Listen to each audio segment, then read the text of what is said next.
The Super Nintendo control pad, a glorious thing. Whilst other popular consoles had their 4 buttons, the Super Nintendo burst onto the scene with twice that number. 2 of these buttons were shoulder buttons, popularising a layout that would later feature in almost every significant controller.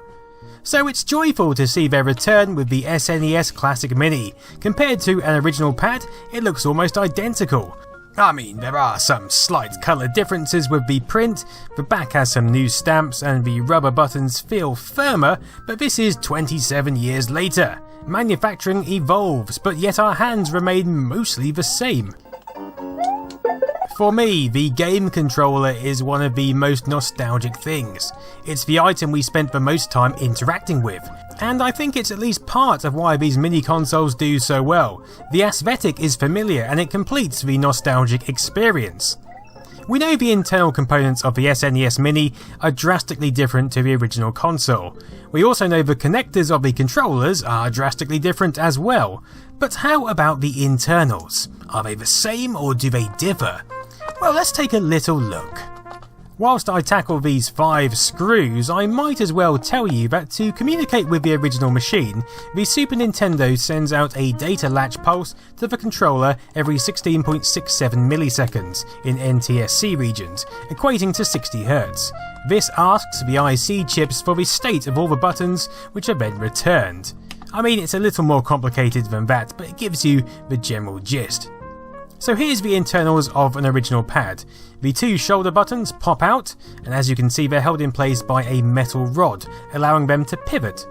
The right button is actually detached from this mechanism in this particular pad, but other than making it a little loose, it doesn't really affect its operation. It was obviously just bashed a little hard. The wire is looped around these 2 grooved pegs, which acts as a pretty efficient and simple measure to prevent stress on the connection. These buttons press onto upright daughter boards held in place by plastic, which have a piece of what is likely to be carbon impregnated rubber inserted to make contact and form a resistive path. Okay, so underneath we have the buttons and their respective rubber domed pads, which provide the tactile spring when a button is depressed. Interestingly, this case indicates where all the coloured buttons should reside. The rubber pad for the D-pad has actually stuck to the circuit board on this controller, but as you can see it has a little round hole to mount to the peg on the front of the controller housing. The board itself has 2 surface-mounted 14-pin ICs marked as ICA and ICB on the board. Both chips are identical and probably 2 parallel load shift registers in series, at least according to this guide by Jay Christie over on GameFAQs.com. Over on the right we see the company name Mitsumi, who manufactured these pads along with the NES, GameCube and Wii controllers. Alright, so onto the classic mini pad. Again, 5 screws, can be done with the same screw head, although a significantly cleaner and more textured back, being brand new of course and suffering from less fingering.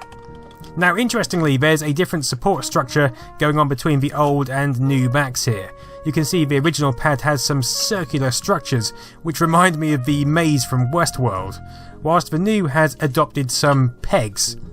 The new also seems more comprehensive, especially in the middle section. I thought that might contribute to why the rubber buttons are stiffer on the new pads, but I don't think it does because the board takes the brunt of the weight. So I think it's just down to it being newer and the type of rubber perhaps used this time around. The shoulder buttons are pivoted on entirely plastic pegs this time, which form part of the moulding itself, so nothing to drop and lose here. Other than that, the operation seems pretty similar. The wire is held in place by the double peg arrangement once again. You can see how the length of the old and new wires compare in my Super Nintendo Mini review, although you should note that the measurements are in chopsticks rather than anything really useful. Okay, we've got some different coloured rubber under the buttons here. There's some changes to the indentation on the D-pad, but there's not much real change here. There's no instruction on which colour goes where anymore either. Now, whether the original pad's buttons were inserted by hand and current by machine, eliminating the need for instruction, I'm not sure. In any case, no one is going to receive a pad with the buttons in the wrong holes, because each is designed to fit only in a specific place, which is quite clever. Rather than pegs holding in this piece of rubber, we've got a solid plastic lip now. This makes for a tighter insertion and means although you could probably swap these bits of rubber around, they wouldn't sit well. Anyway, let's pop all those back on. I noticed at this point actually that the shoulder button letters were printed on the original pads, but now they're engraved. There's no wear on the old lettering, so I'm not sure why they changed that. Comparing the boards, we've got different layer and track layouts here. You can see how the implementation of these has progressed over the years. The old board, marked with N2XF, and with the stubs where it was snapped from a larger sheet, has that very 80s, 90s look to it. There's also only one chip on the new board, labelled WCP405, along with a few different holes here and there. There's no Misumi logo anymore also, as these new boards are made by Nintendo themselves, I believe, but there is a recognised component mark, which there was on the old one but smaller, which is a quality assurance mark issued by Underwriters Laboratories.